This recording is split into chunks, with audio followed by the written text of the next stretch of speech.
Got it.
Nimni, Yes, Professor.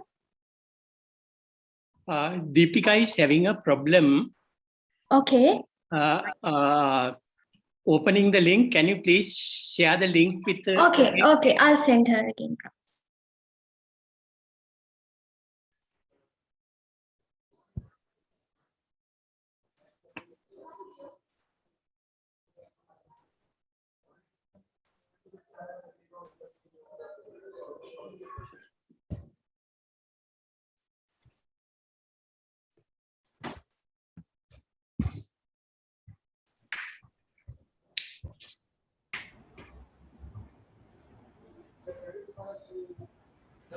Yes. Hi, good afternoon. Good afternoon. This is from the High Commission of Pakistan. Yeah. Can you hear my voice? Hello? Yes, can you hear my voice? Yes, I can hear your voice. Right, thank you. The ambassador is, High Commissioner is also coming, right? Yes. Right, thank you. When the meeting will start? Yeah, we will wait till Professor Shanti comes. Then when she comes, we will start. Right, thank you.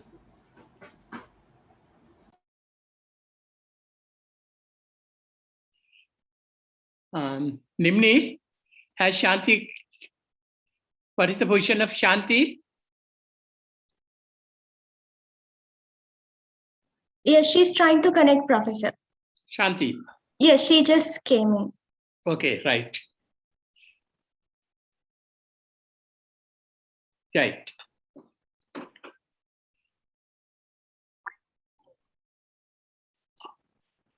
Nimni, are you ready? Shall we start then? Professor, we are yet to receive Professor Deepika. Yeah, she's trying to come, right? Yes, I resent her the link. Okay, right. Till she comes, we will start the meeting. Huh? Okay. Hi, professors. Hello, Shanti. Nice to see you. Yeah. On behalf of RCSS, I would like to welcome you to the RCSS monthly webinar. This time we are going to have it on very current issue, that is strategic implications of recent developments in Afghanistan for South Asia. I'm not going to introduce the topic to you. We have invited 3 prominent scholars to deal with that. Just I would like to say it has number of dimensions: domestic, regional, and international. We decided, because of the importance of the issue, we will have our monthly webinar on this topic. RCSS is also a regional secretariat for global partnership for prevention of armed conflict. We have members and network members all over South Asia except Bhutan. Our network members are also very much concerned about the implications of recent developments in Afghanistan. That's why we decided to have this month webinar on Afghanistan. For that, I think we invited internationally recognized 3 scholars and also a discussant to enrich our webinar. We invited Professor Shanti D'Souza, founding professor at Kautilya School of Public Policy in Hyderabad, India. She is also founder and president of Mantraya. She has very close links with Afghanistan. Her research is based on Afghanistan as advisor at the independent directoral of local government of Islamic Republic of Afghanistan. She visited Afghanistan several times because of her expertise and her research interest and close association with Afghanistan. I think she is one of the best scholars to speak confidently about Afghanistan. Therefore, we invited Dr. Shanti D'Souza to be a panelist in this session. She is a resident fellow of ISIS, John Hopkins University, Washington, D.C., and also the National University of Singapore, and also Fulbright Fellow. And I think she is now the reached out person because of her expertise, and she kindly agreed to spare some time with us because of our friendship, as well as she is also a member of the board member of RCSS. And I think she has to leave for another interview for 15 minutes by about 3:55. Then the publications, Afghanistan in Transition Beyond 1914, is the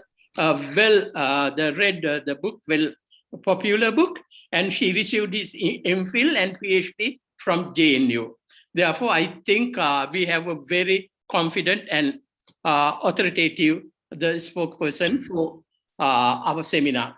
We have also invited Professor Rasul Rice, long-standing friend as well as a board member of RCSS. He's a professor. Professor Rasul Rice, I would say, is a long-standing the scholar with repute. He has published several articles published by well-recognized international publications, and he received his PhD from political science at University of California, Santa Barbara, and distinguished professor at the Columbia University. Presently, he is the professor of political science, Lahore University of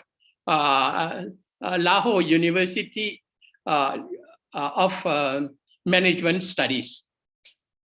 Then his publication, a lot of publications, Recovering the Frontier State, War, Ethnicity and State in Afghanistan in 2008. Again, War Without Winners, Afghanistan turns uncertain transition. Then uncertain transition after the Cold War. Then Indian Ocean and the superpowers. All these things are well recognized. the suited, the referred by many scholars in South Asia and beyond. Therefore, I think with his long-standing reputation as a scholar with outstanding capability, we are fortunate to have Professor Rasul Rice as a speaker. Then third speaker is Professor Deepika Udagama. Deepika Udagama focuses on international aspects, especially human rights aspects. Founder Deepika Udagama is the founder professor of Law, University of Peradeniya. She is also the former head Sri Lankan Human Rights Commission. The role there is well recognized. She's the Professor Deepika Udagama served as an alternative member to the UN Subcommission on the promotion and protection of human rights, and also UN Subcommittee, UN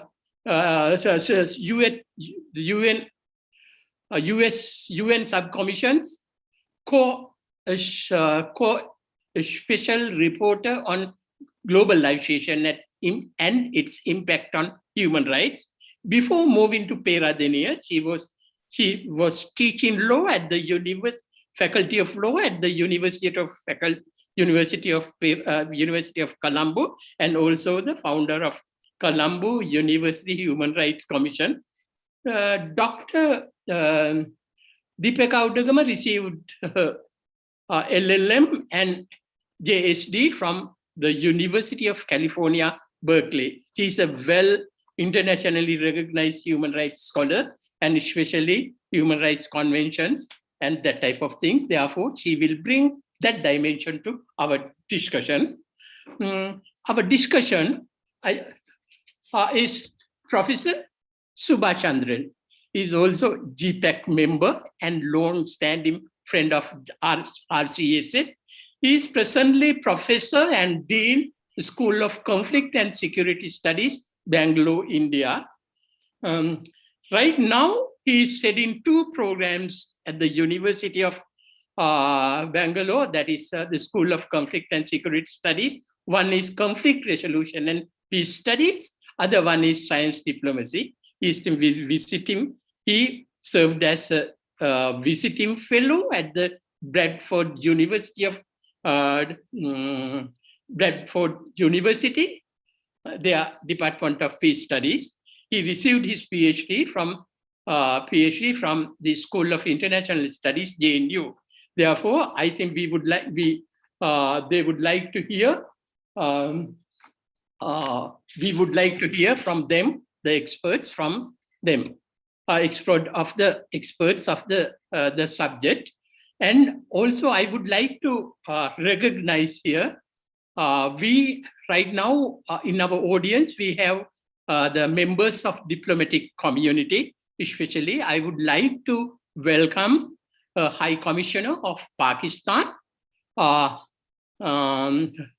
Major General Mohammad Saad Khattak, and also Mr. Marcus Carpenter, the senior diplomatic officer attached to the US Embassy. And in Japan, we have a Japanese embassy, we have head of the section, and also Maldives, Embassy of Maldives, we have deputy ambassador. And I want to really recognize and welcome them. At the same time, we invited our GPAC members from Afghanistan. I think Lailuma would be there. I am not sure whether she was able to attend. Then before we start our presentation, I would like to set out the ground rules. We have 3 presentations, and 3 presentations will be followed by the discussions, the comments, Professor Subhachandran's comments. Then after that, floor is open for discussion. And I would like to give the first chance to High Commissioner of Pakistan, Major General Khattak, because of the the importance of the issue to Pakistan, and also we recognize his presence. Also, after that, the floor is open. I will recognize them. Then the Nimni will unmute you. Then you can use the forum to express your things. I request you to either raise a question or make a point relevant to the presentation, so for a discussion. I think you will get only maximum 3 minutes to make that make your point, because of the large number of participants. Over 40. We expect about 40. We limited it to 40. 40. This will be given a fair chance. Therefore, I request you to be brief as much as possible. With that brief note, in order to save money, save time, and since Professor Shanti wants to leave because of the TV interview, I would like to open the floor by giving the floor to, I invite Professor Shanti D'Souza to make her presentation. Thank you, Shanti? Professor. Yes, please. Thank you, Professor Kirivala. It's always a pleasure to speak, and I'm sorry about the constraint in time, but I'll join back for the discussion once I finish my interview. So, given the fact that things have been changing so rapidly in Afghanistan, and the fact that the capture of power by Taliban has set about a lot of concerns inside Afghanistan and the region of what it means for peace and stability in Afghanistan and the region, I think I fundamentally will look at the aspects inside Afghanistan, the region, and the international community. I think what we saw in terms of the capture of power and the fall of Kabul, it had actually a lot of lessons in terms of the role of the international community in the long-term stabilization of Afghanistan. United States, with its very limited counterterrorism objective and a lot of aversion to nation building, had set on a state building project which actually did not yield results. I'm saying this in terms of a constructive criticism because US has spent considerable blood and treasure and invested in almost in 2 decades a lot in terms of money and a lot in terms of the manpower. But the fundamental issue was in terms of having a unified vision of what the end state should be in Afghanistan. And thereby it was just not the US, but also the international community who were involved both in the military and in the economic development perspective, did not have a clear vision of what they wanted to achieve.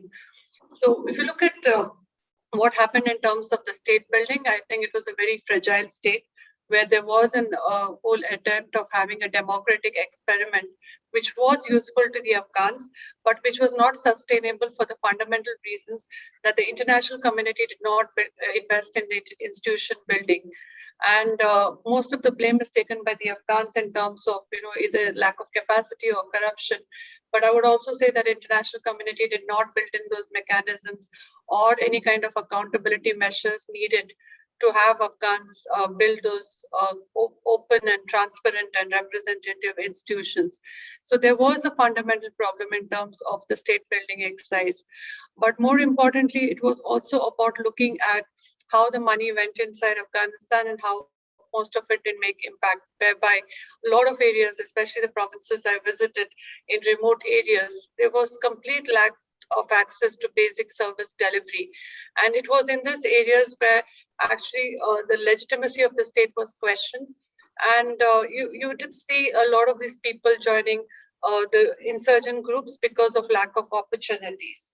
And thereby, I think the problem fundamentally existed inside Afghanistan in terms of opportunities for the people. And that fed into the narrative of the Taliban, which they used right from 2005 onwards, of driving away the foreigners and also looking at a puppet regime which couldn't deliver. Well, the Afghan government did considerably well. Having worked with them, I can speak about what they wanted to achieve. There was a clear mismatch between what the Afghan government wanted to do and what the international community did. And this didn't translate in terms of having the basic service deliveries to the Afghans. So it was just not about the role of the Afghan government or the international community, it was actually having a unified mission, which was very essential. So this played out in a way in the last 2 decades where we did see certain amount of fragile gains in Afghanistan, but that couldn't be translated into long-term gains. You did see a lot of progress, which actually the international media didn't report, in terms of a number of girls going to school, women going to work, young people having opportunities. But all of this looked more like a bubble, which couldn't be sustained because Afghanistan continued to be dependent on international aid. And the opportunities which were there inside Afghanistan to generate their own revenue was not well explored and well developed. So the problem of a state which was dependent on international aid continued in ways, and it left a lot of scope for the grey economy to flourish, which actually helped the insurgent groups to derive funding from it. So if you look at the picture inside Afghanistan, you do see a mixed picture in terms of the progress which was achieved but could not be sustained and translated into long-term gains. And that, I think, has been a fundamental problem. The second has been the role of regional powers. And Afghanistan tragedy is that most of its internal contradictions have been used by external powers, and we did see that play out in various ways, whereby certain groups which had affiliations and connections across the borders did get that support, and from which they could carry out their insurgent activities. And this, combined with the fact that there were conditions inside Afghanistan which they could exploit, and also the fact that the external support helped them, led to a situation where this group, especially that is the Taliban, could rapidly advance inside Afghanistan and capture power to the bewilderment of most of the international community. So if you look at inside Taliban itself, now the problem fundamentally is it is a terrorist organization sanctioned under the UN, with association with a lot of other international terrorist networks, and also groups who are extremists, taking on a role of government and having hardline elements will not be without implications for Afghanistan and the region. And the most troublesome one, which we immediately saw after the fall of Kabul, was the humanitarian crisis in terms of people trying to evacuate and not being able to get out of the country, women being worried, and women also fighting for their rights, which was a positive image. And third and most interesting is Taliban trying to project a very moderate and modern image in terms of getting legitimacy in the initial days. But what they were doing in the provinces was more instructive. And that we have seen with the kind of government formation they have in mind, where I think it will be a more of a hardline government. And the gains of the last 2 decades in terms of the constitutional rights, the women's rights, and minority rights, and the achievement in terms of progress, in terms of modernization, would take a back seat. So one is the consequence it would have in terms of the society. Second would be in terms of their linkages with the other terrorist groups, which they have not really broken. And that would be an area of concern. Third would also be in terms of the narcotic production, which has already been increasing, and whether it would actually expand and lead to a more of a situation where you have a narco state developing there. That again would be a concern. So if you look at the picture, it looks very grim at the moment, but it depends on how the international community engages with this group. And that, I think, is something which needs to be explored and discussed in terms of what conditionalities can the international community, particularly the UN, put on this group, given that it is under the sanctions regime. And in the sanction regime, whether there can be conditionalities when they actually engage with this group, and whether that engagement would mean recognition. And if it would mean recognition, how would you deal with the group which has captured power by other means? So I think Afghanistan has thrown up in a very interesting case in terms of the international law and humanitarian law as well. And also the fact that the international community has to have some consensus of dealing with it. More importantly, you also had some resistance by the former vice president, who took on the legitimate role of being the caretaker president and building up resistance to represent the will of the other Afghans. And that actually no one really paid heed to. So we do see a situation developing inside Afghanistan, which could lead to a national resistance in different forms if the hardline regime of Taliban starts imposing those hardline stands, and the national aspirations of the Afghans are not given space and forum to be represented. And we would see Afghanistan descend more into chaos, violence, and turmoil.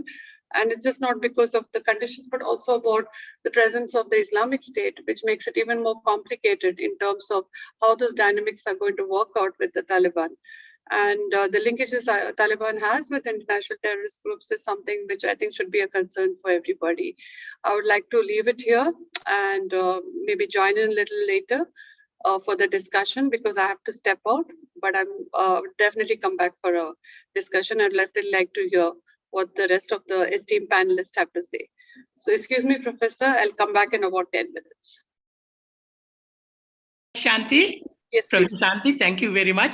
When you Yes, come back, I would like to hear more about your experience yes. about inside Pakistan as advisor at the Independent Directorate of Local Governance of Afghanistan. I was in Afghanistan, not in Pakistan. Sorry, but I did. Pakistan. But I did go to Pakistan. But I love to talk about it. I'll come back. I'm sorry. Afghanistan. Yes, please. Thank right. you, Professor. Yeah, I'll Right. join you in a bit. Thank you, Right. Professor. Now, I would like to invite Professor Rasul Rais. Nimni, can you please unmute Professor Rasul Rais? Yes. Okay. I would like to invite Professor Rasul Rais. We are keen to hear from you. He is from Pakistan, and as I introduced him, he's the professor of political science. Thank you very much, Gamini. It is an honor and privilege to have been associated with friends in Sri Lanka and India and entire South Asia, and currently through the agency of Regional Center for Strategic Studies. And thanks for giving me this opportunity to share my thoughts on Afghanistan. I will also like to talk about the Taliban, how they have come to power. I will also talk about the regional countries, the impact it may have. And also, I would like to talk about the international community with a focus on the West, because the United States and its Western allies, European allies, will have to play or not play a role in shaping the future of Afghanistan. As a way of introduction, I would like to say that that a lot is being written and has been written and is being talked about in the US media as well as in the US think tanks, and has been for the last 10, 15 years about two things. One is that was it necessary to invade Afghanistan and remove Taliban from power? Or could there be other means available to apprehend the perpetrators of 9/11 tragedy and bring them to justice? This point will always be debated, whether war was the lost choice, a matter of last resort, and whether other options had been fully exhausted before the United States, some say in a mode of revenge and red in the face and also provoked by the kind of humiliation and loss of life it suffered as a result of that tragedy of 9/11. So could that be avoided? That is a point that needs to be will be discussed, has been discussed. The second point is, which is being discussed, a number of books, good books, and have come out. Carter's is one of those. American War in Afghanistan. Is that how did the war progress? What was the strategy? And what was the transcript for nation building, state building? How was the political security order being Sorry, Nanji, may about to being built in I must find it a bit difficult Excuse me, I to. think somebody has to turn off the mic. So, there's a lot of discussion on that. This is unfortunate that that about 2 trillions, which is estimated amount that has been spent of American taxpayers, 2,400 American servicemen have died in Afghanistan, have been killed, and the overall casualties of the coalition forces is between 7,000 and 8,000 soldiers. And the loss of Afghan civilians, the collateral damage and the Taliban fighters runs into tens of thousands. We don't know the real estimate. We don't know what really happened. And the tortures and the prisons and the Guantanamo Bay. It is a very, very tragic story for the Afghans. There were 2 kinds of Afghans I see, 2 types of conditions that prevailed in Afghanistan. One was the cities, Kabul, Herat, Kandahar, Jalalabad, Mazar-e-Sharif, and some other provincial cities where United States and Western countries devoted a lot of energy and resources to develop. Of course, there was electricity, there were medical facilities, there were educational opportunities for youth, and 20 years is a very long period. I am sure, and I think it is true, that a significant population of Afghanistan has benefited from reconstruction programs in Afghanistan. Infrastructure was restored. And of course, United States devoted its attention to building state institutions, state infrastructure, starting with the Bonn Conference, the Constitution, the elections, and of course, the police, the military, the intelligence, everything and anything that had been destroyed during the Afghan-Soviet War and also during the inter-Mujahideen conflict. And then between the Taliban and the Mujahideen groups that resulted into coming to power of Afghanistan, of Taliban, a lot of rebuilding did take place in Afghanistan. But 2 things which really led to failure was that United States of America stayed too long. 20 years is a very long war. And I think there were true and honest assessments, and they were not given attention to that, that nation building and state building could be left better to the Afghans, and Afghans should have stood on their own feet. It kind of not only financial, administrative, but also in terms of security, too much dependencies were created and they were very vulnerable. There was another side of Afghans. I think the rural, particularly the Pashtun countryside.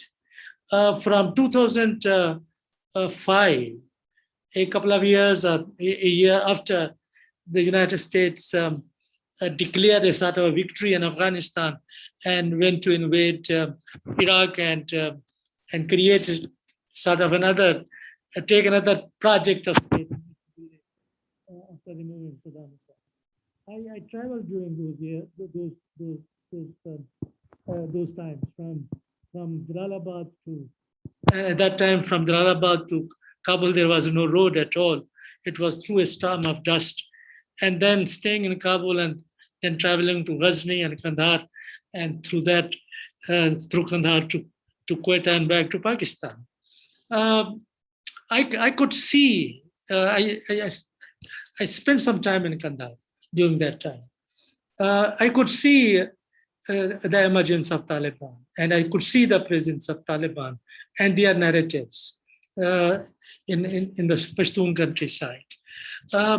But actually, this is a misunderstanding of Pashtun society and Pashtun culture, that that how many of the Pashtuns in this area, in the government, in the security forces, and the Taliban were collaborating among themselves, and to the advantage of one another.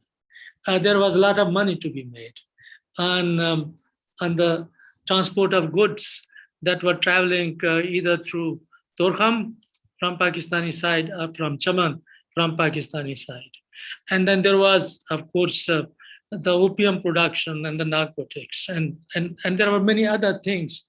The estimates now are that Taliban by themselves were generating about $1.3 billion by taxation on different things, and narcotics and smuggling and so many other things. That they were able to sustain their war, and that the country said this time around it was just not only the Pashtun areas, but also they were able to penetrate into the north, to the west, to the east, almost in every part of Afghanistan.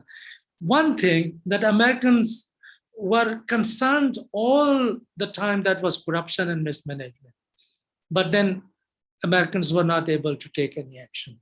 And we see an alienation between the security forces fighting on the front against the Taliban and the generals, right? And the governments that were sitting and making money, government officials in Kabul. So at the end, when it came to really killing or to be killed, and the American president, unfortunately, was egging the Afghan military and Afghans, no, it is time for you to fight. We gave you the weapons, we gave you the training. What are you doing? You fight. When they were being urged to fight, they were actually making arrangements, negotiations through the elders, through the local community influentials, and surrendering and going home. They were not willing to shed their blood for Ashraf Ghani, who was an imported figure from World Bank and from American academia, and put there to rule Afghanistan.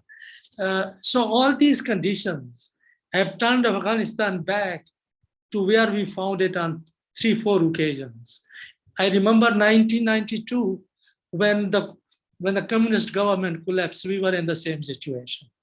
We were not, we were thinking about the future government, the future of Afghanistan, and which way the Afghan state would go. The second time was when the Taliban took over in 1996, right? And before that, after the Peshawar Accord, the Mujahideen formed a government, and immediately after forming the government and signing the accord in Peshawar, they began fighting among themselves. And most of Kabul was destroyed during that time. And we didn't know which way Afghanistan was going to go. Third time was when Taliban took over. And then a kind of a civil war between the Northern Alliance and the Taliban. Third time, we see when the Americans started bombarding Afghanistan, a big war, all kind of weapons, big armies, and Taliban, like guerrillas, they withered and they mixed back to the population. They waited for their time. And when the time came, they struck back. Fourth time, during past 40 years or so, we are back to square one. And we are talking about the same thing, which way the Taliban are going to go, right? But now, one thing, when I come to the Taliban now, one thing the Taliban have to realize, and if they don't realize, there will be big trouble for them and for Afghanistan, that 20 years investment by the international community, not only the United States, European Union, and many other countries, and also international agencies, United Nations, they have invested too heavily in Afghanistan. Afghanistan, at least in the urban areas, has changed. It's very different. It is youthful population, relatively more educated, and of course, they're concerned about their future. Right? And they're concerned about the future of their country. They're concerned about their economy, right? So there is a media, there's new technologies, so many things that I think they're very important. The big question today is that whether or not Taliban will be sensitive to the international norms. Something that the ideological regimes in the past, and this can be one of those, revolutionary, radical, or ideological regimes have ignored and suffered heavily, is the imperatives of international system. Remember, China could not take its seats in the Security Council of the United Nations for 22 years, right? So it was negotiated much later. You have to accept the norms. And I believe that this is a very optimistic view of the Taliban, that they have been interacting with the leaders of the world community, conducting business directly with the United States. And now the pronouncements that they are making, they perhaps understand how important is this recognition and legitimacy. Two things, right? Legitimacy and recognition. Legitimacy will come through what they do within Afghanistan. A recognition will come whether or not they accept international norms. They are under the radar. They are being watched. And probably there is much sharper focus on what they do or what they don't do. But again, their ability to deliver also depends. What is the response of the regional countries? What is the response of the international community? Right? But before I go to the regional countries and a little bit about the international community, one thing which I want to say with certainty is that Taliban will remain Taliban. Taliban will establish an Islamic State of Emirate. They are not going to compromise on the fundamentals of their ideologies that has shaped their struggle for last 40 years or so. And Sharia or Islamic law is going to be implemented, right? So they're going to do all these things. And the template that seems to be emerging of their government is more or less likely to be on the pattern of Iranian Islamic revolutionary regime that exists. And one thing that if anybody is expecting Taliban to be liberal Democrats, that is not going to be the case. They are going to be Taliban. They are going to establish Islamic government. And I think already a system of shura that exists in Iran, that is what they are going to implement. The question is that in this form, will that be acceptable to international community, and our international community is going to react to that. I come to the regional countries. Yeah. I think among the regional, Yes. Rasul Rais, can you sum up within 2 minutes? Okay, about the regional countries, I think particularly India and Pakistan have stakes in Afghanistan. For Pakistan, during past 15, 20 years, we have fought the longest insurgency, and the insurgents were based in Afghanistan. We kept talking to Afghanistan for a very long time, and I think they had the patronage of some of the neighboring countries, and always the refrain in Kabul was that they don't control all those areas. So we are concerned about what happens in Afghanistan. So here is an opportunity for India, Pakistan, and all regional countries. Here is an opportunity for all to rebuild, reconstruct a peaceful, united Afghanistan, because all of us will benefit from it. And if Afghanistan remains in limbo, in a condition of statelessness, it will create worse than before security effects for Pakistan and all other countries. For the international community, the question is that whether they like Afghanistan to stay as a failed state, or whether they like to integrate it or isolate it. Isolation will make Afghanistan a failed state. And a failed state we have seen not only in Afghanistan, but elsewhere.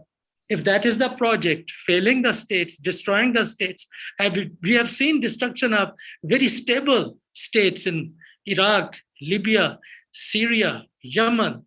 This all happened after 9/11, and of course, Afghanistan. So I wonder if anybody would be interested in constructing Afghanistan and particularly helping its people, or simply keeping it barely alive by supporting the people of Afghanistan through international agencies. But again, I think the condition is at least the Taliban in Afghanistan accept international norms. If they don't, probably then the choices of international community will also be very limited. So I think I have all these questions. I don't have perfect answers. It is evolving situation. It is unprecedented the way a state has collapsed. A great power with its allies has departed from the scene. So it creates conditions for instability, disorder, chaos, as well as a threat in all directions, as well as it can be an opportunity to meet, rebuild, and reconstruct Afghanistan. Thank you very much. Thank you. Thank you, Professor Rasul Rice, for very insightful presentations. You highlighted the contradictions, especially the legitimacy and recognition, and Talibans are Talibans, therefore they are reluctant to change. How to resolve these the contradictions and that type of things, and its inter-regional implications. You have a lot of things to discuss. You may be able to come back again during the discussion time. Now I would like to invite Professor Nelum Udagama. She will bring different aspect to our discussion, that is international law and international obligations and human rights aspect, especially from civil society perspective also. Thank you, Nelum, for accepting our invitation. Floor is yours. Thank you very much, Professor Kiravella. I wish to, first of all, place on record my thanks to the RCSS for organizing this session and for providing us, citizens of South Asia, and I think members of international civil society, as we would like to call ourselves, a platform to articulate our viewpoints about some of the burning issues, particularly faced by vulnerable communities in Afghanistan. So thank you very much. And I want to thank you too, Professor Kiravella. I listened with great interest to what the two distinguished professors said before me, and I cannot be in agreement more with what they're saying, the sort of contradictions within Afghanistan, the several narratives within Afghanistan, the rural-urban divide, and the fact that what Professor Rice said, despite all these failings in the past 20 years in nation building and so on, you cannot deny the fact that liberalization, building of state institutions, democratic institutions, and in particular, providing opportunities to women has really had an impact. And I think also providing constitutional protection to vulnerable communities, women, the minorities, and so on, that's left an indelible mark. And these are the demands that are being made today. And I don't see where women are concerned this neat division into urban and rural, because even rural women, I think, are banking on educational opportunities and so on, and there's the fear that all those opportunities at self-improvement and advancement will disappear. So I don't come here, as Professor Kiravella said, as a country specialist on Afghanistan, but someone who, is a student of public international law and human rights, and who's extremely concerned about country situations, wherever it may be, our own countries, now Myanmar, Afghanistan, wherever there are, serious potential for violation, we are concerned. So first, looking at public international law implications for this sudden change in Afghanistan, we all know it is about regime recognition. That is, of course, in everybody's thoughts. So, of course, in terms of recognizing the regime, sovereign states, it's a question of their sovereignty, whether they wish to acknowledge and accept and have diplomatic relations with the Taliban regime. That we have to wait and see. Most countries, barring a few, are waiting, adopting a very wait and see approach. And making recognition conditional on various dimensions. I think one of the predominant conditions, I would think, if not the main one, is about human rights protection and so on. So I think that we will have to wait and see. But all are waiting, I think, to see how the United Nations will respond if the Taliban regime does present credentials for the seat and the United Nations General Assembly, because that would be really, it will send a very big message about how the international community, because that's what the General Assembly is responding to the situation.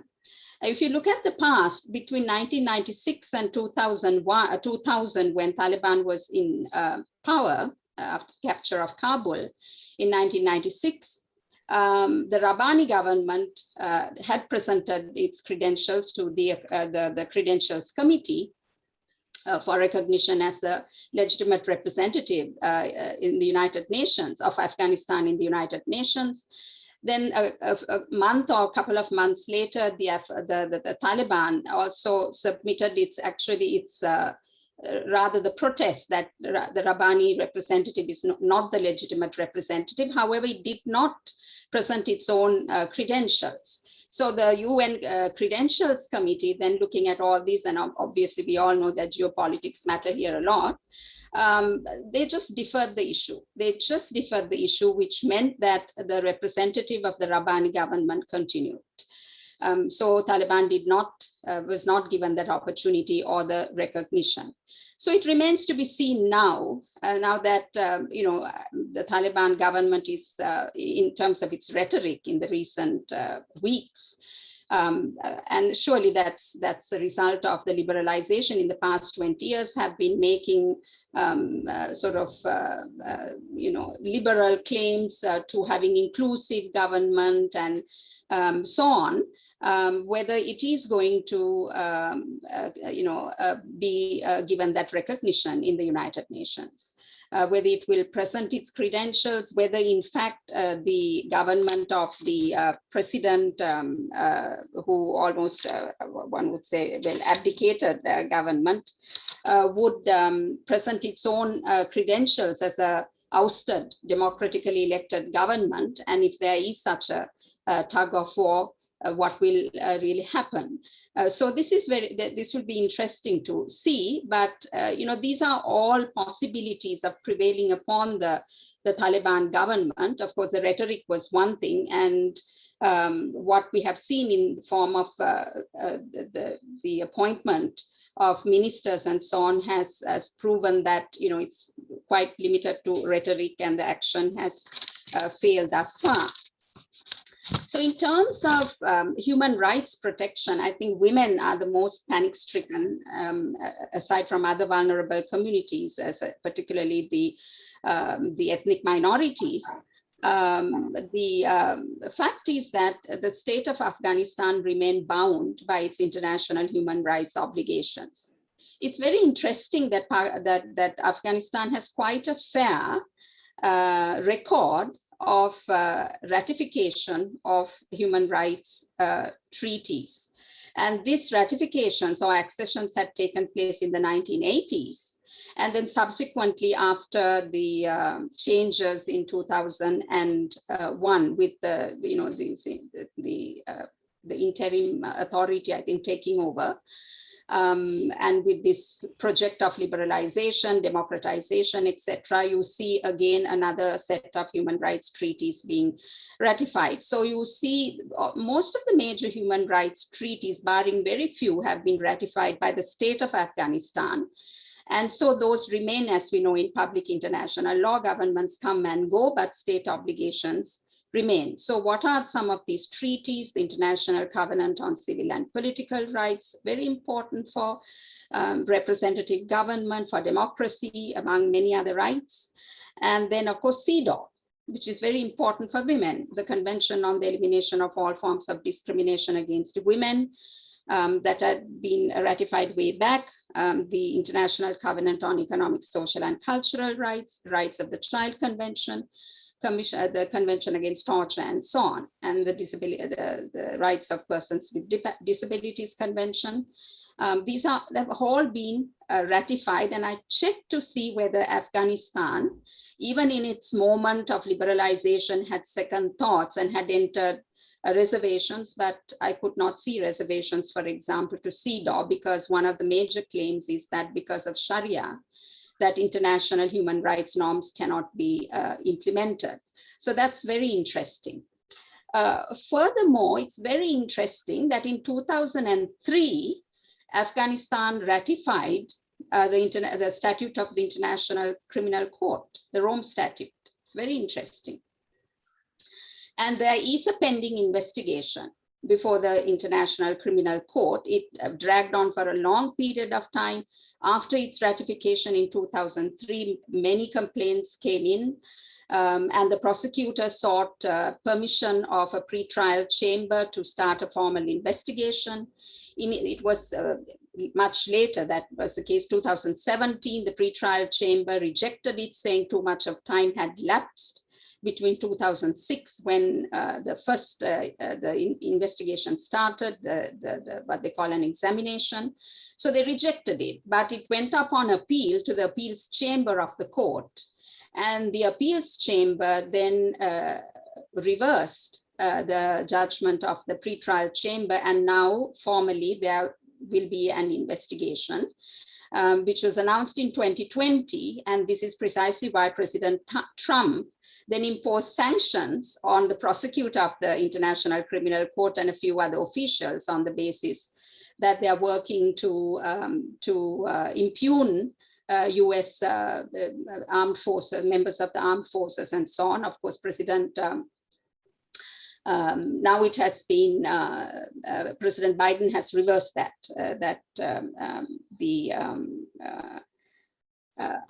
sanctions. So it remains to be seen how this investigation will unfold, because that is not just about the Taliban and other militias, but it's also about the state actors and the foreign troops, which were the other NATO troops, the United States troops, and so on. Now, of course, in terms of human rights obligations, you see, particularly regarding women, the Taliban saying, of course, you know, they will permit women to get an education, to go to work, but they have to put in place their own policies, which are in accordance with Sharia. So we'll have to wait and see what they do. But right now, the signs are rather ominous. Universities are providing education to women, but compartmentalized, segregated, and women have not been permitted to come to work, from what we understand. So whatever it is, it's not possible, as we know under international law, for the regime to plead local particularities, cultural particularities, not even religion, when it comes to international obligations the state has undertaken. So that's why I looked at reservations, and it's not going to be possible. There are no reservations. The other possibility is now Taliban could, theoretically, it could, even practically, it could renounce its international obligations. It could renounce its treaty, acceptance of treaties. But under international law, Afghanistan, as a member of the United Nations, will continue to be bound by what we call peremptory norms of human rights, customary international law norms. So it's not possible for Taliban to, again, get into this spree of torture, public executions, and all those very terrible forms of violations. And indeed, I would think that gender discrimination is also prohibited by customary international law. I would like to say that. Some would disagree, but I really think that racial discrimination and gender discrimination are covered there. So even renunciation of the treaty obligations would not have much impact when it comes to the international community's demands of the Taliban. So in terms of what the UN has done so far, I saw the other day the European Union has announced that it's going to wait and see. It's going to give an opportunity for the Taliban to act according to its rhetoric, and to see whether it is a reformed Taliban, whether it's a sort of a different incarnation of the Taliban, before accepting the regime. As far as the United Nations is concerned, we all know there was a Security Council resolution which I think from the point of view of human rights advocates around the world was quite mild at the moment. So perhaps it was giving an opportunity to the Taliban to, to prove its legitimacy through its actions. And of course, China and Russia abstained in the Security Council. So that is something we are going to see in the coming years. Even in fact, I think where the International Criminal Court is concerned, it's quite possible because they could veto, and that's it, if that does happen. But anyway, that is another discussion. The United Nations Assistance Mission in Afghanistan, UNAMA, which was established in the at the turn of the millennium, which had a sort of a development type of an agenda, which was headed by the UN Secretary General's special representative, who is now a Canadian diplomat. It ends, interestingly, on the 17th of this month. Their mandate ends. And one of their functions was to ensure these democratic institutions are facilitated, that human rights protection is aided and assisted and so on. Today, in fact, we hear that the Security Council will have a meeting headed by the president, I think is an Irish diplomat, to examine whether the mandate of UNAMA should be extended or not. I certainly hope that the United Nations presence in Afghanistan will continue, because that is a source of great strength to the people of Afghanistan. I completely agree with Professor Rice that engagement at this point is important. While using a carrot and stick approach, disengagement would be a disaster for civilian protection. So that has to be said.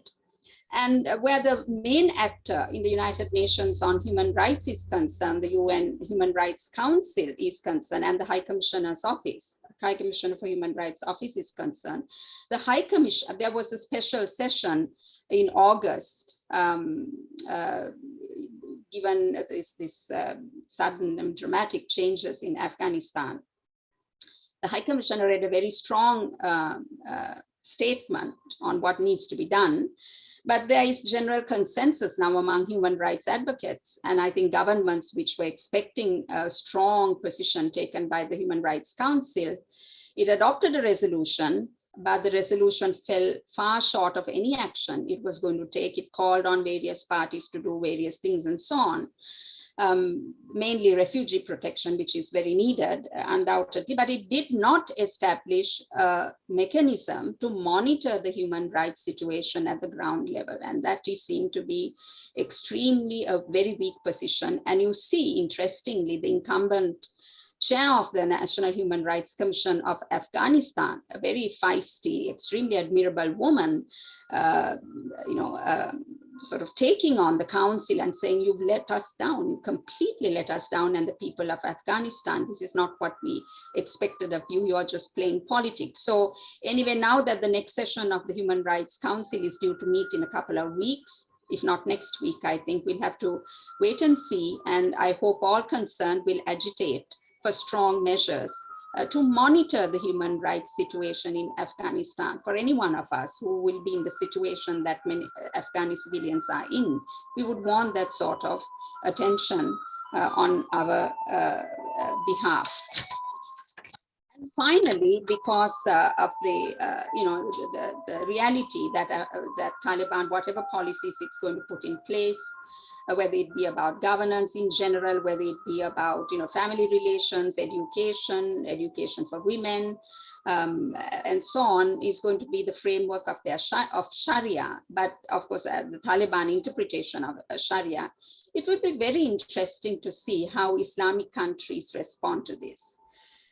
Because, for example, the Organization of Islamic Cooperation, OIC, of which Afghanistan has been a member since 1969, has an extremely interesting and very almost moving, I would say, a charter on human rights, which refers to the final sermon of the Holy Prophet on Mount Arafat, and also referring to the United Nations Charter and the Universal Declaration of Human Rights, and it claims that your human rights are universal in the Islamic context. Of course, it says without prejudice to Islamic principles that uphold the dignity and equal rights of the people.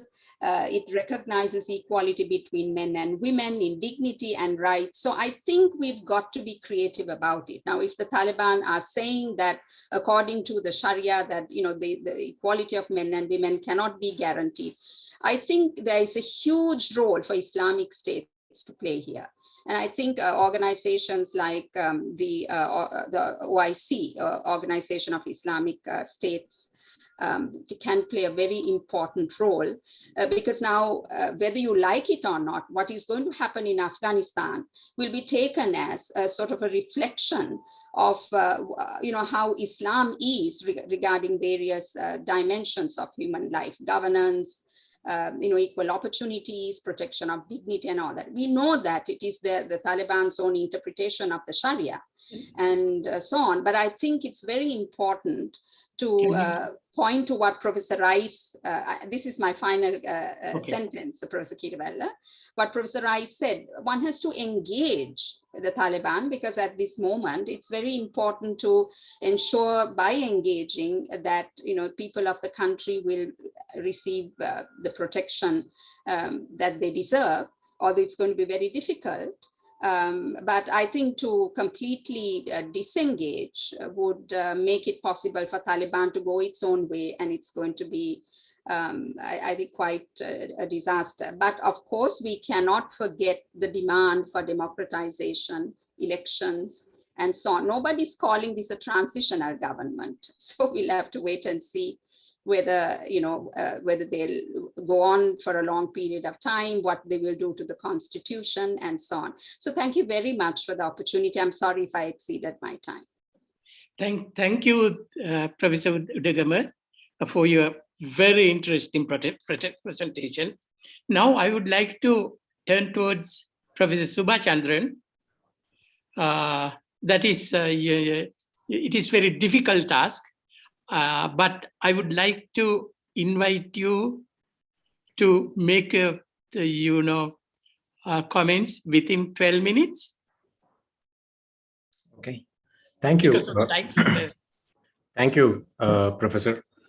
And thank you, Shanti, Professor Rice, and Professor Udagama. It's three interesting set of presentations on three different aspects. Shanti focused more on aid and what kind of a government legitimacy that would have. Professor Rice focused on whether this could have been totally avoided. He looked into Taliban, the growth, and then the future. Professor Udagama talked more on the legal issues, especially the humanitarian issues, and in particular reference to women. What I'll do, I'll mix all these three interventions and then also try to present, we have looked back. Now let us try to look ahead. Where would Afghanistan go in the next 10 years based on whatever they have, or the three interventions that we had from Shanti to Professor Deepika.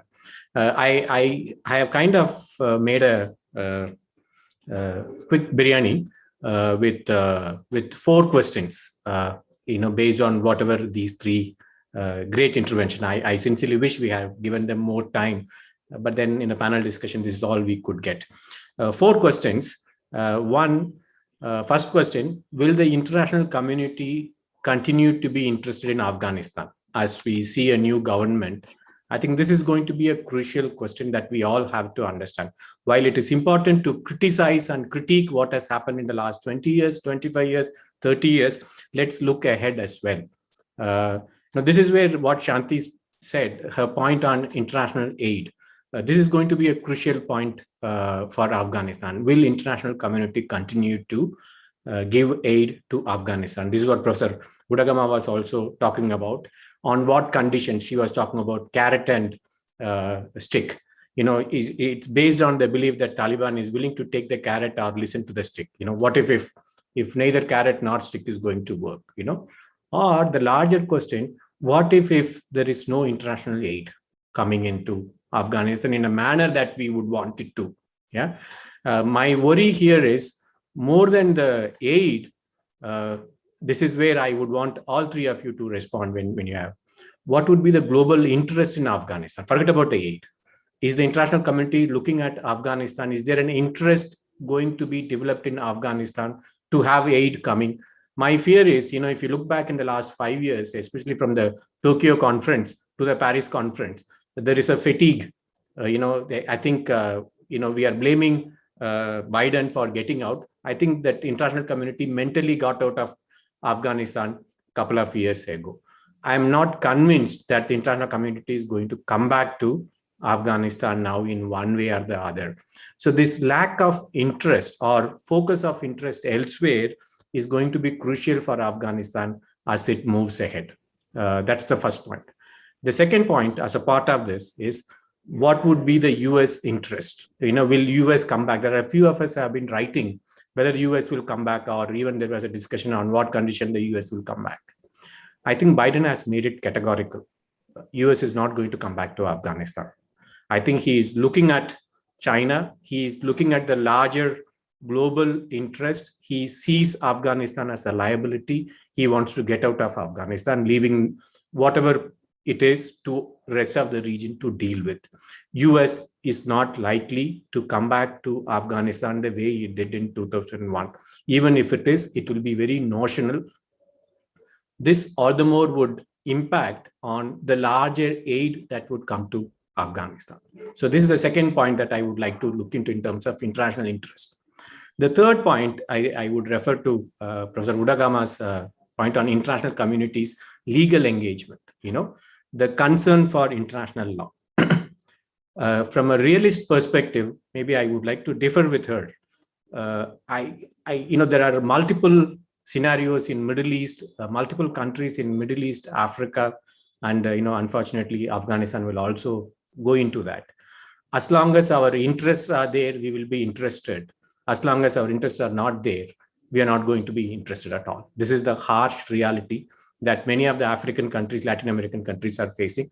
Afghanistan will also, unfortunately, go into that. So it's the international law, humanitarian concern, the larger strategic interest will subsume, unfortunately, these humanitarian concerns that we have. Maybe you and me will talk about this very passionately in a region, but we will just see what is going to happen in Afghanistan and let it happen that way. This is unfortunate, but that's my fear, that where Afghanistan would go in the next 10 years. The second question, if the international community's interest is going to be dented or less, will the immediate region pick up where the international community left? An interesting question. Maybe I would want to pose a question to both Shanti and Professor Reis. Will the region pick up where the international community left? There is a sense that Pakistan, China, Russia, and Iran are having some kind of an understanding on Afghanistan. Will they be able to stand up and match what the international community has been doing until now? It is one thing having a larger footprint in Afghanistan, recognizing Taliban, helping them is another point. I am slightly worried. I liked what Professor Udagama said in this. She also brought the OIC into this. What would be OIC's role? She talked about economic, political, and I think she's also hinting at the sectarian harmony, that whether OIC can bring some kind of a harmony to the Afghan and kind of dent the Taliban's extreme. This is a question, interesting question that we may want to ask. Would OIC do it? Has it done it in the past anywhere else? Then in that, if the answer is no, then there is no guarantee that OIC would be interested in bringing them some kind of a social engineering or a political engineering in Afghanistan. So that's a second question. Will the immediate region pick up economically, politically? My fear is we are going to look at our own footprint in Afghanistan having to have a larger presence than support Afghanistan. Afghans, maybe we may want to support the government, we may not end up supporting the people. That's my fear. That's my second question. The third question, based on the three presentation, will the Taliban be able to govern Afghanistan? A larger question would be, will it be able to consolidate the gains of the last 20 years, or it's going to pick up from where it left on 9 September 2001, ignoring whatever has happened in the last 20 years? It is one thing to criticize the Americans. It's one thing to criticize the international community. Has something good gone into Afghanistan in the last 20 years? I think this is a larger question that we have to ask. And where will Taliban start? Will they pick up from where? The legitimacy question that Shanti and Professor Reis talked about. Will Taliban be able to gain legitimacy? It's a very interesting question. Professor Reis also talked about another legitimacy in terms of international recognition. Yeah, much would depend on these two issues. This is where I think maybe the legitimacy would come more from the region, the immediate region for Taliban, than from inside or from outside the region. That's how I see it. In terms of, I said that the last 20 years, something good that happened. There's a whole lot of new generation that has come up in the last 20 years. I have taught a few Afghans. I have listened to them. This is a new generation, different from the generation that I may have interacted as a scholar in my university days from the 90s. Especially women. So there is so much that this generation has come. I would even don my political science hat and say there's a new Afghan identity that was emerging across the ethnic identity, the Pashtun, the Tajik, the Hazara, the sectarian identity. There was a larger Afghan identity emerging. I can vouch for it. There was a larger Afghan sentiment. I am an Afghan first. My ethnic identity may be secondary or tertiary to me. This identity, will it sustain? Will Taliban be able to sustain this identity, the larger Afghan identity? The role of women, Professor Deepika talked about this role of women. Amazing work has gone into the last 20 years. This is where we will see, unfortunately, Taliban may say something, may do something else, even if there are nominal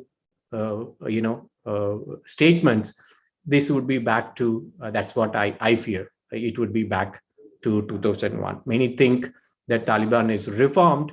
Its supporters may want to tell us, but I have no faith in on this aspect. There are a few elements, they won't change their colors. Taliban won't change.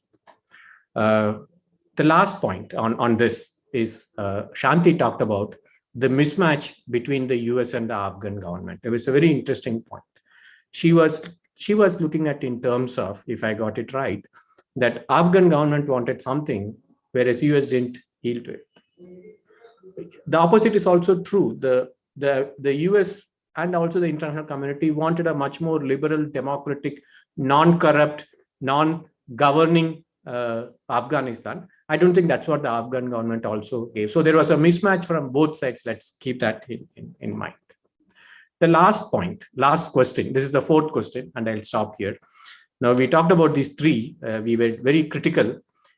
So we are discussing this on 9th September 2021. So is it a doomsday scenario for Afghanistan? Is it this case? This is where I would want to go back to what Professor Rasul talked about. We have seen this before. I think he caught it brilliantly. We have seen this before. Let me put it across. The last 20 years, you saw a democratic government supported by the US. Before that, 5 years, you saw a Taliban government supported by Pakistan. Before that, you saw a Mujahideen government. Before that, you saw an Afghan government supported by Soviet Union. Before that, you saw Zahir Shah, the king, the monarch, and then overthrow. So if I have to take today's date and go back 10 years, today is what, 9th September, you have Taliban in power. Yeah. Who was in power on 9 September 2011? We had Karzai. So who was in 9 September 2001? Taliban. 9 September 1991, Najibullah.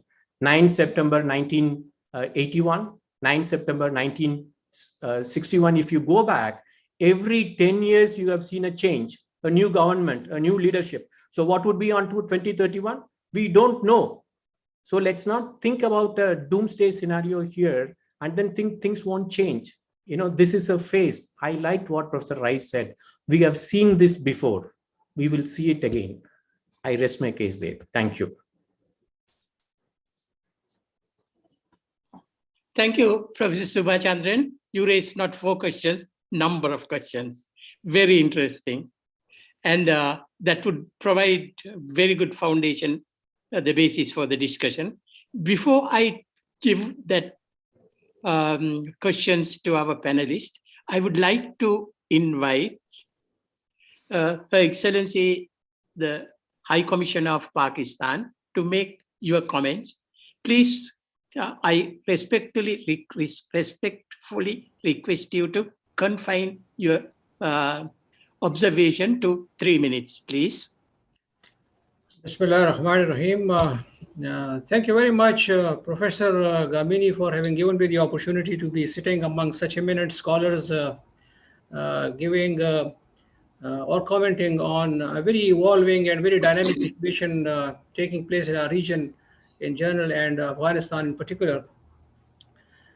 We have a situation at hand here that has evolved in Afghanistan, whether it is to the liking of some of us, whether it is to the unliking of some of us, but we have a situation here at hand. And important is where we go from here. How do we handle this situation? And would the new reality in Afghanistan, or the emerging new reality in Afghanistan, or whatever the number of years that my predecessor was just talking about, or Dr. Rais has talked about, would this reality, or should this reality be communicated with, engaged with, or we should start hunting, bashing? The fact of the matter is that there is a reality looking us in the eyes, and we have to respond to that reality on ground, thinking about the people of Afghanistan and, of course, its impact on the larger region. Another reality is that NATO has left Afghanistan. The Ashraf Ghani-led government, including his 350, including, am I audible? Yes, yes. Please go ahead. The 350,000 strong forces have just melted in a matter of not even weeks, but months. The Taliban have announced a government. Should the international community engage with this new reality, or should the international community not engage with this new reality? Or should we continue to waste our time in bashing on one pretext or the other, commenting on the various aspects of the previous Taliban regime, or even our fears of the present Taliban regime? A lot of details had been talked about in the human rights. I think we should not be very singling out a country for such type of violations. We can also look around for what's happening to human rights elsewhere as well. So I think just targeting a country on some specific violations perhaps may not be fair. Should peace be given a chance, there is a possibility that Afghanistan is likely or may likely to revert to some sort of a peace after 4 decades of conflict, and the people of Afghanistan that has suffered because of that conflict. So do we want to help that or oppose that? What international community is about to or has to decide. Now, from Pakistan's perspective, I think the single country that has suffered the most after Afghanistan is Pakistan. 80,000 people lost, $135 billion lost in economic loss Pakistan has suffered, and 4 million Afghan refugees still being hosted by Pakistan. The situation getting into a civil war scenario would not bring more instability to the region, as well as impacting more on Pakistan? Just imagine the blowback that we suffered over the last 20 years of war in Afghanistan. We had our schools bombed, we had our children massacred, we had our mosques, our imam bargas, our temples, our churches bombed as a part of that blowback for Pakistan siding with the war in Afghanistan. Pakistan always wished to ensure that there is greater regional connectivity with all the regional countries having connected to each other economically, because all over the world, people are transiting from geopolitics to geoeconomics. And I think such a potential this region has, and Afghanistan's situation is the only, sort of a thorn in the greater connectivity of the region, especially when it comes to connectivity of the region with Central Asia. Thank you, Professor. Finally, let me, Professor Gamini, say a few words that Afghanistan deserves to be reconstructed. Afghanistan deserves to be rebuilt, and especially the onus of responsibility is on those who have been primarily responsible for destroying this country through its superior military power. I think dictating terms to the Afghan people on how to live, how to have their lives spent, I think would be unfair. And if they are allowed to live the way they want them to live, of course, the international community remains engaged with them, including Pakistan, for greater inclusivity, for greater participation, including participation of women. I think that only can happen when we have engagement with a body or with a country. So I think the international community would do better to think about the reconstruction, the rebuilding, the providing of assistance to Afghanistan, in the process helping the new government to be more inclusive, to be more supportive to the international community, and more accommodative and more acceptable to the international community at large. Thank you. Thank you, High Commissioner, your intervention. Now I, give the floor to Professor Rice in order to make your comments to the points raised by Professor Subhachandran. Your observations. Yeah, I really appreciate the profound insights Professor Subhachandran has shared with us. I don't have any disagreement with him.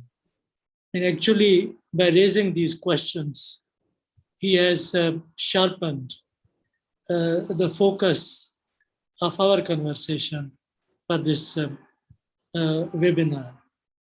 I would like to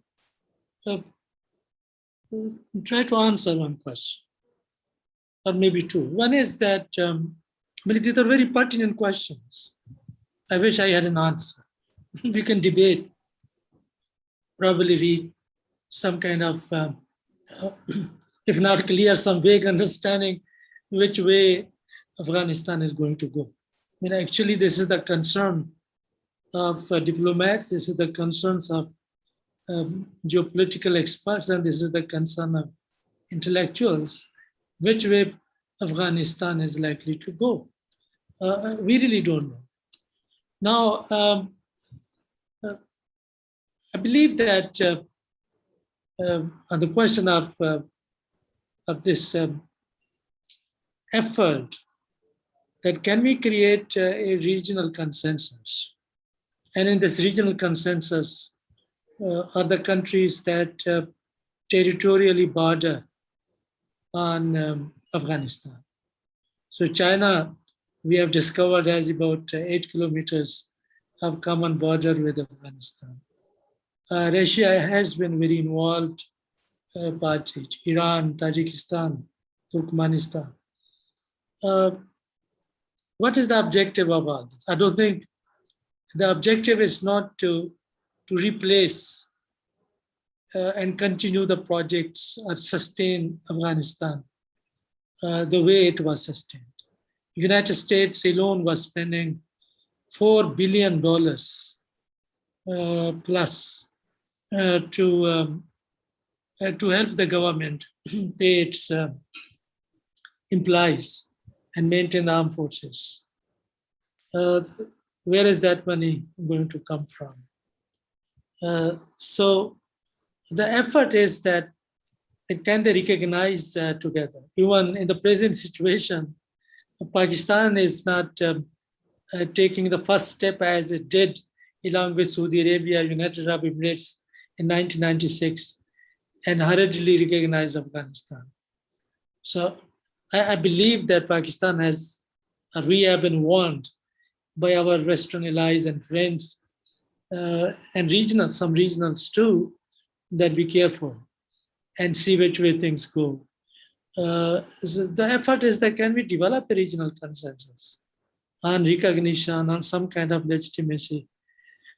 We are pinning our hope about some moderation of Taliban. I think that is the best that can give an opportunity to friends of Taliban and Afghanistan within the region. And we will see whether the government is inclusive. When it comes, it is an interim government. We will see whether the schools for girls remain open, whether women come back to work, and whether, as they have committed, so far I don't think they have violated their pledge, that they will not take any revenge against those who fought against them or who worked with the foreign forces or who worked with the former government. Rather, they are inviting Afghan nationals who have left the country to come back and rebuild. So much depends on the attitudes of the Taliban. If things go worse, the worst case scenario might be that Afghanistan joins the League of Authoritarian States and get closer to them.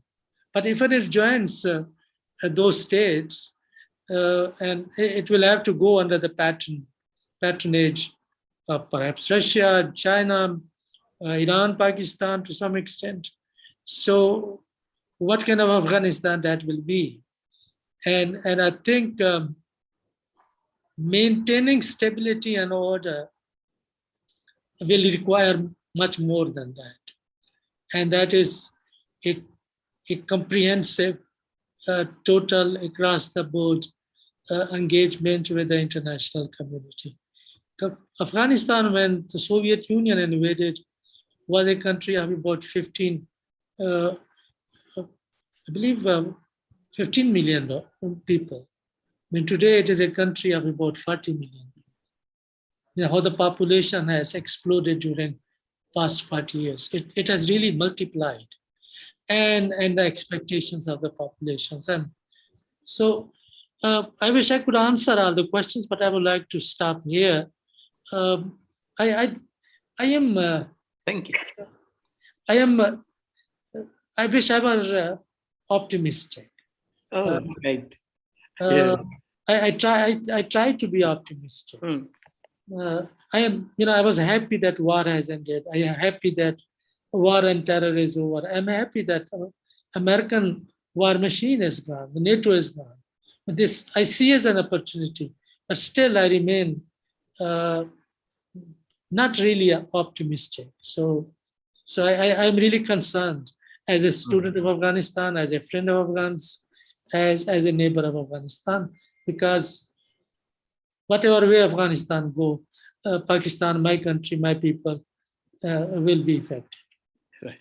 Thank you, Professor Rice. And Nilum, Professor Udagama. Hello, Professor Nilum Udagama. Yeah. Yes. Well, now, thank you very much. Yeah, you can respond to the questions. Okay. As much as possible, you can limit within 3 minutes. So. Okay, I'm sure I can. Yeah. Those are very interesting insights, and Professor Subhachandran. I think most of the questions that he raised are best left to the other distinguished panelists, because they really relate to geopolitics and so on. But suffice it to say that this observation that Afghanistan has seen such rapid changes, and we'll see it again, and so on. You just look at it from a human perspective. I mean, these people in Afghanistan have paid a huge price for the fact that great powers find the country so attractive. geopolitical reasons. So this is going to, I think, dictate what's going to come as well. So in terms of whether the international community will remain engaged with Afghanistan, it seems to me will be about wanting stability in the region. For some, it might be about limiting the influence of China and Russia in the region, but that I leave to those who are qualified to talk about it. In terms of international law mechanisms and human rights mechanisms, it seems to me that the interest will continue, because it seems to me it's a question of international civil society taking this matter up. And there's a very sophisticated Afghani diaspora out there, and many who left the country earlier and under these circumstances in August are the articulate, educated, liberal Afghanis. They want to see change in their country. They want to see Afghanis taking, claiming their country back. I don't think they're rooting for any international intervention in the sense of direct military intervention and so on. So I think there will be that interest. Certainly in terms of economic packages, I don't know whether North America would be interested, whether the United States would be interested. We are still trying to figure out why the United States left the way it did. I was hoping that would be, the subject of analysis. But I think the European Union and, and certainly hopefully SAARC would be interested to see stability in the region, and certainly human rights issues would continue to be taken up. So it all depends on how the international civil society functions, and I think there is that interest. And certainly would Taliban be successful? Well, we don't know, we'll have to wait and see, but I think the language of change, the language of representative government in the long run, that Afghanis have to be in charge of their own affairs. If that is the case, the aspirations of the Afghani people have to be taken into consideration very seriously. Taliban is only one group. They may be, claiming to be very powerful at the moment. All those factors, come into mind as I respond. But I too, defer to the views of the experts on, the geopolitics and so on, because this is such a game, unfortunately, for the people of Afghanistan. They just can't rest until stability arrives in their country. And we've got to support them in whatever way we can for them to find that stability and peace. Thank you very much. Thank you, Deepika. Now floor is yours, Professor Lajvanti. Thank you very much, Professor Kiriwala, for this opportunity. And I must thank the three panelists for their wonderful talks, as well as Professor Subhachandran for his comments. I'm going to be rather brief, although I have a lot, but I'm going to be rather brief. And I must say that what I intend to say is comes from a perspective of political theory, because that's where my academic interests lie. So just some quick points that I have is that I think the way we have been reading Afghanistan since Taliban America has receded, Taliban has taken the country over politically. I think there is a contradiction, or there is an internal incoherence in the way we are reading Afghanistan. On one hand, the withdrawal of America without the successful implant of democracy in Afghanistan, which it promised to, although now it says, because if one were to go by the State of the Union addresses, when America went into Afghanistan, was clearly there was an attempt to export democracy. This was done in Iraq, this is done in Afghanistan. And I think the fact that America has left without this possibility of a democratic Afghanistan actually shows the whole futility of the global export of democracy, or the export of global democracy. So that is one part of the story. It's also interesting that unlike colonialism, where we saw in some states, in some societies, a kind of civil, anti-colonial national movement emerging in India, in South Africa, in Tunisia, in Algeria, we haven't seen that kind of democratic space emerging in Afghanistan in 20 years of America's presence in Afghanistan. And this speaks volumes on America's presence. That we can talk about infrastructure and dams and roads and universities, but the public space, in my opinion, is not created, because once the Americans leave, there is no democratic leader, there is no people's representative over there. So America goes, Taliban comes. This, I think, is one part of the internal contestation, that democracy cannot be exported anywhere. And I think international relations studies should take cognizance of this. But on the second hand, I think when we are reading Afghanistan, we are reading Afghanistan today, 9 September 2021, on three considerations. One is that the Afghan people have fallen short of democracy. So they got 20 years of America's presence. They have not been able to transform into a democratic society. They have the Taliban on them. The second, I think, where we go back again to this, that we expect European Union or regional powers or America, will it come back to come in, is, I think, also saying that the Afghan people are incapable of sovereign self-determination. And I think this is very problematic. I am obviously not collapsing Taliban with the people of Afghanistan. And that is the third point, that there seems to be a collapse, a collapse in the reading of the people of Afghanistan and the Taliban. I had something else in mind, but only if you give me the time, Professor Keerawala. I think what we also must put on the, I would not, because I think, this is good man, bad man. The good man in a democratic society, the good man is supposed to be inside and the bad man is supposed to be outside. But what has happened now with our reading of Afghanistan is the good men are all outside, hoping to protect Afghanistan people, while the bad men are inside Afghanistan. And I don't think we have a conceptual reading of this yet. And I just want to say one last point before I stop. I have a lot because I've been trying to understand what's happened.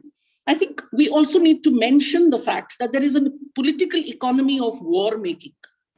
War is not just for the sake of branding enemies or revenge, but there is also a political economy underlying. There is a whole capital investment in war making. And I think, as Professor Reis said, there is Iraq, there is Syria, there is Yemen, there is now Afghanistan, and God knows where we are heading next. So there is a whole political economy underlying this. But I thank you very much for giving me this opportunity and for the space as well. Thank you. Thank you, Professor Lajwanti from University of Baroda. Now, because of the time factor, we can take only 5 the comments. One, I think we will take Professor Nalini Hinnayaka, Professor Tudor Silla, and Ms. Manik Wakkumura, and Mr. Vijita Tennakong and Mr. Ranjan De Silva. We can take only these things because these 5 comments because of the time factor. Now I will invite Nalini please brief as much as possible. Nalini, Professor Nalini Hinnayaka. Yes, Professor Keerawala, I will be very, very quick. And thank you for 3 excellent, very thought-provoking presentations. And in the context of this recurring argument of engagement, I'm just interested in listening to your comments or any thoughts on how will Afghanistan be fared by its immediate regional neighbors, both sides. I'm talking about Iran, Russia, and as well as South Asian, India, Pakistan, Sri Lanka, and all that, as well as China. And I'm just very inquisitive here.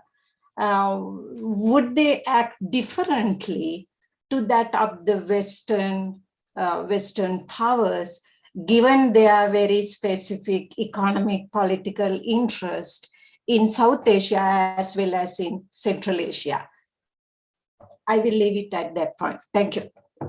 Thank you. Professor Tudor Silla, because of the time factor, he wrote the question. I'm reading. First, what will be the implications of the re-emergence of Taliban regime for development and spread of Islamic fundamentalism in the region? Second, what can be done to prevent that from happening? Thank you very much, Professor Tudor Silla. We appreciate your understanding. Now, Dr. Manik Wakumbure. Hello, Professor. Thank you. And thank you very much for the very insightful 3 speeches.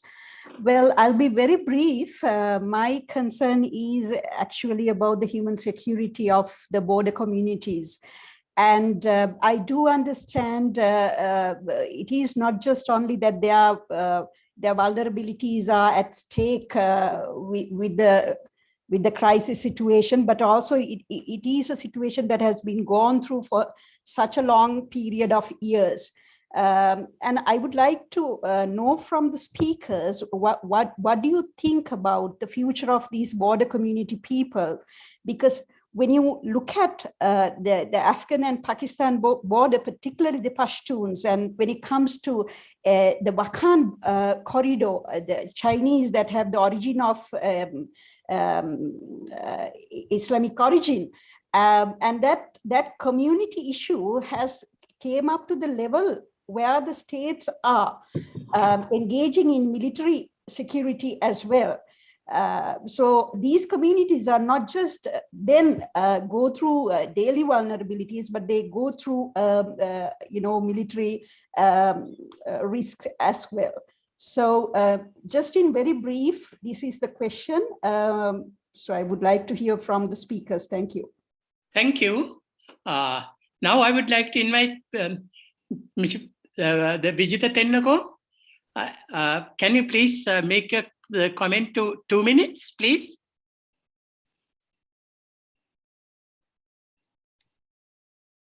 Nimni, yes. Good evening, everyone. Thank you very much indeed, Professor, for the time you have given me, and also listening to some erudite scholars on the subject. Of course, one of the question is, I already made a statement on this, is I got the impression that all the speakers spoke as if the Afghan people were not a sovereign people, and that they are very malleable, and what type of nation should be created by the outside world. Whereas I would have thought it otherwise. That's my question and my statement. Thank you. Thank you. Now I will turn to Brigadier Ranjendra Silla. I appreciate if you can limit your comment to 3 to 4 minutes.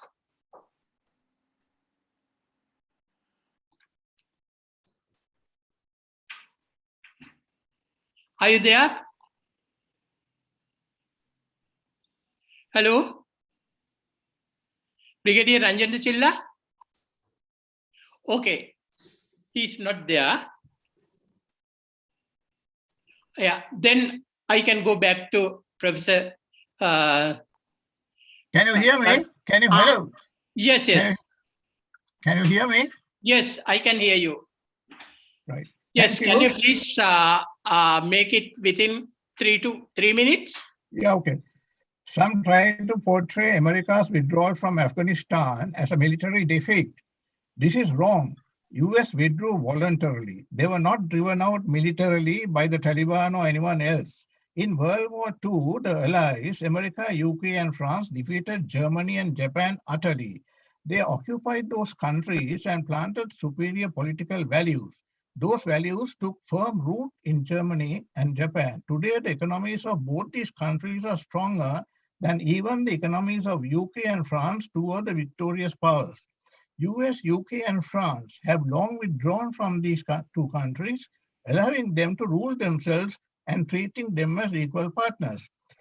In Afghanistan too, what the US tried to do was something similar in phase 2 after dislodging the Taliban. Even though US overpowered Taliban militarily, she failed to change the tribal mindset of Afghans in sufficient numbers to comprise the majority in the country and marginalize primitive thinking. You can say the US failed to bring Afghanistan to the modern world, but that is hardly a military defeat. However, they did achieve partial success in this attempt, as seen from the scenes of Afghan people desperately rushing to the airport to flee their own country. I have often wondered why, in the case of some countries, self-rule results in people running away from their motherland, while in others, self-rule is so successful, it even attracts people of other countries like a magnet. If America would have succeeded in this great social experiment if they stayed on a little longer. My full input I have emailed to all the email addresses. I request Professor Kiravella to copy it also to others whose email addresses are not in the list. Thank you. Okay, thank you very much, Brigadier Ranjan De Silla. Yeah, Lakshman, do you want to intervene? Lakshman Gunasekara? We would like to have journalistic point of view. Mr. Lakshman Gunasekara is the former editor of Daily News. Well, thank you very much for your invitation. I am very much a journalistic monitor. So I have learned much from the perspectives on offer here. I happen to know and value some of the resource people. My concern is from a SARC viewpoint, and I wonder to what degree that this new vacuum in interstate management that we have now might awaken a kind of moribund SARC system we have right now. The SARC arrangement is very weak at the moment, not weak, but very non-dynamic. But perhaps there is a possibility that the vacuum that has been created in the northern part of the SARC region might wake up some of the latent dynamism in SARC. Thank you. Thank you. Is there any more comments? Then I will turn to Professor Rasul Rice for final word. Well, I don't have any final word. Okay. But I think that the questions that have been raised, particularly about border communities, human security, they are very troubling. And given this whole situation of center and periphery, the border communities have lived on the periphery, both in Afghanistan and Pakistan. In this part, as well as in many other developing countries, where state has not been able to establish its complete writ in all areas, we see weak presence of the state. So therefore, border communities have a political economy of their own.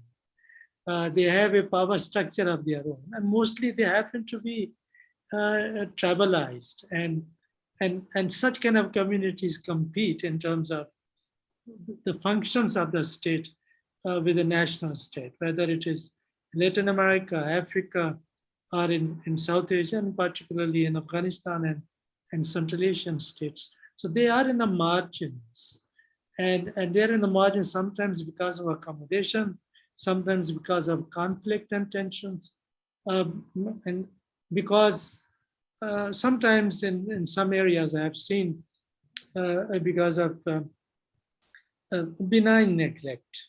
And I think if state becomes that weak and completely absent in the border regions of Afghanistan, I see much opportunity for the narcotic trade and for the production of narcotics, because the communities have to sustain themselves, and particularly in that kind of political economy and culture, you don't bring in such norms of something illegal. What is illegal in the streets of California may not be illegal in the villages of Helmand. So, that's really a function of state, whether it is able to deliver and create a modern economy or not. Unless that is done, these communities will live by their own standards and values. Thank you, Professor Rasul Rais. Nelum? Professor Udagama? Last word. Thank you. I don't generally respond to Nelum, so sorry for the slight delay. Well, not very much to be said. All are very interesting interventions, but this one intervention which suggested that we sort of portray the Afghani people as lacking sovereignty and that they have to rely on outside interventions to decide their destiny. I don't think that is what anyone said here. What I was hearing was that the problem is that the Afghani people have not been left to decide their own destiny, wave after wave of international interventions. Now, whether we like it or not, I mean, I don't think anybody is a great fan of Taliban, but now it's the reality. That's why we are saying engage with the Taliban so that, not to engage with the Taliban to consolidate its own power base, but to serve the people of Afghanistan and eventually pave the way for the Afghani people. Thank you. Thank you, Professor Udagama. Shanti had a prior engagement. Yeah, Nelum, Professor Udagama, you finished your last word, and then you stuck there. Okay.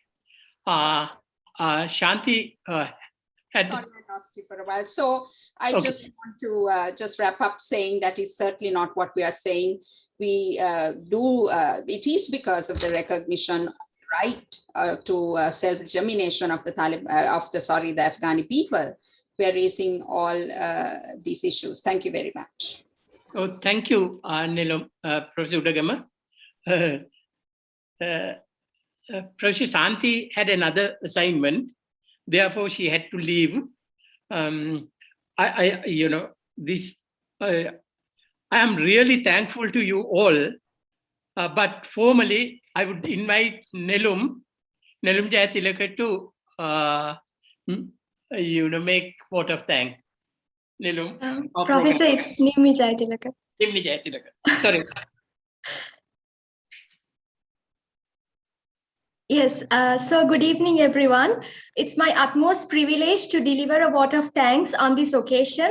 I, on behalf of the Regional Center for Strategic Studies, would like to extend a very hearty vote of thanks to all speakers and participants for accepting our invitation to grace this occasion by sharing with us your invaluable knowledge, findings, and opinions today.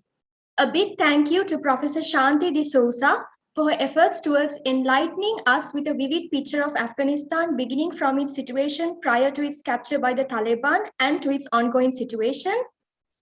I must mention our deep sense of appreciation to Professor Rasul Rais for his insightful explanation of the Taliban and how they have come to power, its implications to the region, and the role of international community in shaping the future of Afghanistan. Further, we are grateful to Professor Deepika Udagama for demonstrating an interesting view of the current situation in Afghanistan from the perspective of public international law and human rights protection and the role of international community. I may like to express our sincere thanks to Professor Subhachandran for giving an excellent coverage of all three presentations today and for laying a strong foundation to today's discussion. And I cannot thank enough to all of you who participated today and contributed for an active discussion session. Special thanks to His Excellency, the High Commissioner of Pakistan, and all the diplomatic officers who were present today.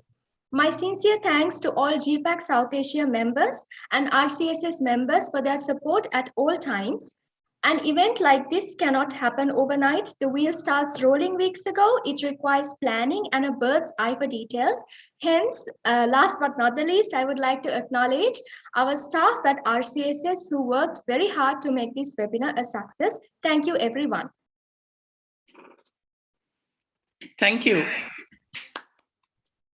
Thank you very much. Thank you. Thank you. Thank you. Thank you. Thank you. Thank you very much, Professor Kiravella. Thank you to our CSS for the opportunity. Thank you very much for giving this opportunity. Thank you.